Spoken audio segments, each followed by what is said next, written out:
ಸ್ತಂಭನ ಪ್ರಯೋಗ.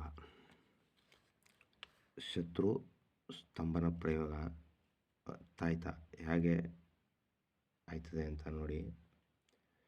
ಒಂದು ತಾಮ್ರದ ತಾಯ್ತ ಬೇಕಾಯ್ತದೆ. ಅದರೊಳಗಡೆಗೆ ಒಂದು ಭೋಜಪತ್ರೆನ ಅದರ ಅಳತೆ ಕಟ್ ಮಾಡಿ ರೋಲ್ ಮಾಡಿ ಒಳಗಡೆಗೂ ಹಾಕಿ ಹಿಂದೆ ಇದಕ್ಕೂ ಆಗಂಗೆ ಎಲ್ಲ ಹಾಕಿರಬೇಕು.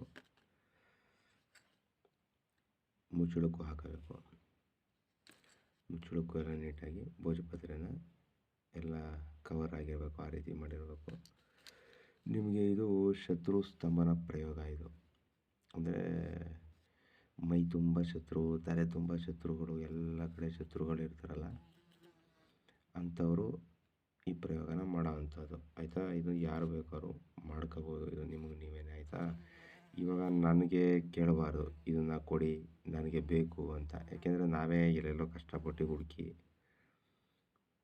ತಂದು ಅದನ್ನ ಸಂಗ್ರಹಿಸಿ ಮಾಡೋ ಅಂಥದ್ದು. ಯಾಕೆಂದರೆ ಇದು ಮುಖ್ಯವಾಗಿ ನಮಗೆ ಬೇಕಾಗಿರ್ತದೆ.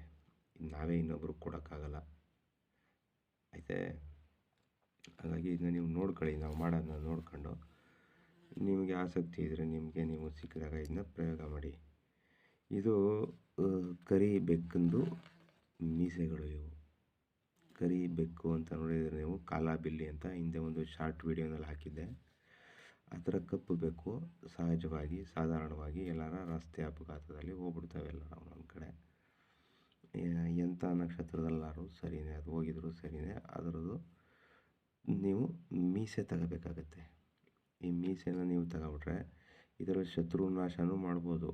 ಶತ್ರುನಾಶ ಎಂದರೆ ಇದನ್ನು ಯಾವ್ದಾರು ಒಂದು ಬಾವಿ ನೀರು ಒಂದು ಮುಚ್ಚಳ ತಗೊಂಡು, ಒಂದು ತಾಮ್ರದ ಚೊಂಬಲ್ಲಿ ಬಾವಿ ನೀರು ತಗೊಂಡು ಅದರೊಳಗಡೆಗೆ ಈ ಮೀಸೆನ ಹಚ್ಬಿಟ್ಟು ಶತ್ರು ಹೆಸರು ಹೇಳಿ ಒಂದೇ ಮನಸ್ಸಲ್ಲಿ ಇದನ್ನು ಹಾಕಿ ನೀರಲ್ಲಿ ಚೆನ್ನಾಗಿ ಹಾಕಿ ಶತ್ರು ಹೆಸರು ಹೇಳಿ ಅವ್ನಿಗೆ ಏನಾಗಬೇಕು, ಕೇಡಾಗಬೇಕು, ಏಕುಟೋಗಬೇಕು, ಸರ್ವನಾಶ ಆಗಬೇಕು ಅಂತ ಹೇಳಿ ಇದನ್ನು ಈ ಮೀಸೆನ ಹಾಕಿ ಮನ್ಸಾರ ಮಡಗಿ ಅದಕ್ಕೆ 2 ಗಂಧ ಕಡ್ಡಿ ಧೂಪ ತೋರಿಸಿ ಪೂಜೆ ಮಾಡಿ ನಂತರ ಈ ಮೀಸೆನ ಆ ನೀರಿಂದ ಎತ್ಕೊಂಡು ಆ ನೀರನ್ನ ಶತ್ರು ಮೈ ಮೇಲೆ ಎರಚಿದ್ರು ಕೂಡ ಶತ್ರು ಕಂಗಾಲಾಗ್ಬಿಡ್ತಾನೆ, ಶತ್ರು ದಿಕ್ಕಾಪಾಲಾಗ್ಬಿಡ್ತಾನೆ. ಯಾವ ರೀತಿ ಪ್ರಯೋಗಗಳಿಗೆ ಒಳಗಾಗ್ತಾನೋ ಹೇಳೋಕ್ಕಾಗಲ್ಲ. ಇದು ಆ ರೀತಿ ದಿಗ್ಭ್ರಮೆ ಮಾಡೋ ಅಂಥ ಪ್ರಯೋಗ. ಇದು ಕರಿ ಬೆಕ್ಕಂದು ಪ್ರಯೋಗ, ಕಾಲಾಬಿಲ್ಲಿ ಪ್ರಯೋಗಗಳು ಇವು.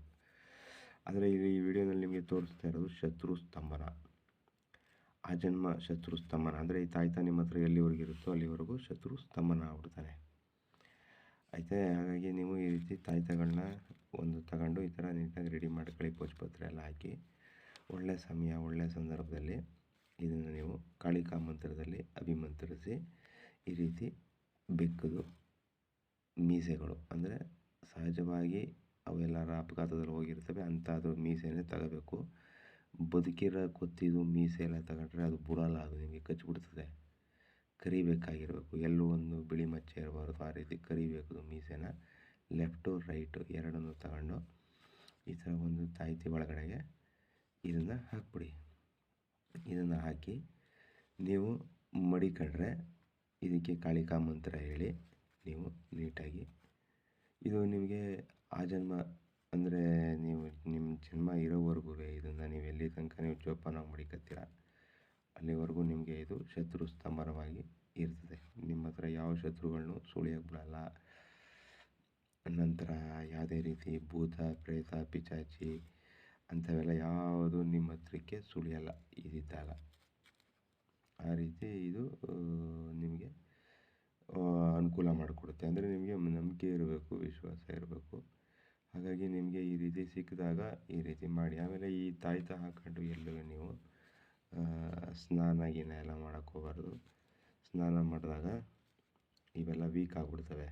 ಇವಕ್ಕೆಲ್ಲ ನೀರು ಬಿದ್ದು ಇವೆಲ್ಲ ವೀಕ್ ಆಗಿಬಿಟ್ರೆ ಇವುಗಳದ್ದು ಪ್ರಬಲಗಳು ಕಮ್ಮಿ ಆಗಿಬಿಡುತ್ತದೆ. ಹಾಗಾಗಿ ಈ ವಿಡಿಯೋನ ನೀಟಾಗಿ ಅರ್ಥ ಮಾಡ್ಕೊಳ್ಳಿ. ಆಮೇಲೆ ಕನ್ಫ್ಯೂಸ್ ಆಗಿಬಿಡಿ. ಬದುಕಿರೋ ಬೆಕ್ಕದ ಅಂತ ಕೇಳಬೇಡಿ, ಸತ್ತೋಗಿರೋಂಥ ಬೆಕ್ಕದು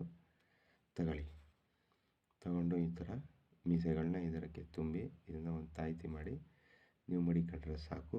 ನಿಮ್ಮ ಹತ್ರ ಯಾವ ಶತ್ರುಗಳು ಸುಳಿಯಲ್ಲ. ಎಂಥ ನಿಮಗೆ ಯಾವ ಶತ್ರುಗಳು ನಿಮಗೆ ಏನೇ ಕೇಡು ಬಯಸಿ ಏನೇ ಒಂದು ಮಾಡಿಸಿ ಏನೇ ಒಂದು ಮಟ್ಟಿದ್ರು ನಿಮಗೆ ಯಾವುದು ತಾಕಲ್ಲ ಆಯಿತೆ. ನಂತರ ಭೂತ್ ಪ್ರೇತ ಪಿಶಾಚಿಗಳು ಏನೇ ಒಂದು ಗ್ರಾಳಿ ಗಿರ್ಕು ಗಂಡಾಂಧ್ರಗಳು ಕೂಡ ಹತ್ರ ಸುಳಿಯಲ್ಲ. ಅಂದರೆ ಒಂದು ಸ್ವಲ್ಪ ಬಾಯಲ್ಲಿ ಮಂತ್ರನ ಕಲ್ತ್ಕೊಳ್ಳಿ.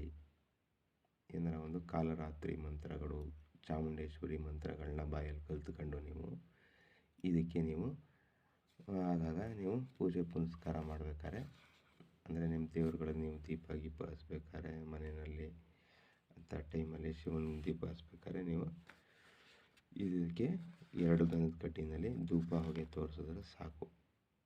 ಇವು ನಿಮಗೆ ಸಂಪೂರ್ಣವಾದಂಥ ನಿಮಗೆ ಅನುಗ್ರಹ ಆಶೀರ್ವಾದ ಎಲ್ಲ ಕೊಟ್ಟು ನಿಮಗೆ ಒಳ್ಳೇದು ಮಾಡಿಕೊಡ್ತವೆ. ಏಕೆಂದರೆ ಕರಿಬೆಕ್ಕಿನಲ್ಲಿ ಭಾಳ ತಾಂತ್ರಿಕ ಪ್ರಯೋಗಗಳಿವೆ. ಕರಿಬೆಕ್ಕಂದು ಚೀಲ, ಹೊಟ್ಟೆ ಚೀಲ, ಅದು ಕೂಡ ಧನಾಕರ್ಷಣೆ, ಶತ್ರುನಾಶ, ಎಲ್ಲ ವಶೀಕರಣ ಎಲ್ಲದರಲ್ಲೂ ಬರುತ್ತೆ. ಆಮೇಲೆ ಕರಿಬೆಕ್ಕಂದು ರೋಮ, ಅದರ ಮೂಳೆಗಳು, ಎಲುಬುಗಳು, ನಂತರ ಅದರ ಹಲ್ಲು, ಉಗುರು, ಪ್ರತಿಯೊಂದು ತಾಂತ್ರಿಕ ವಿದ್ಯೆಯಲ್ಲಿ ಭಾಳ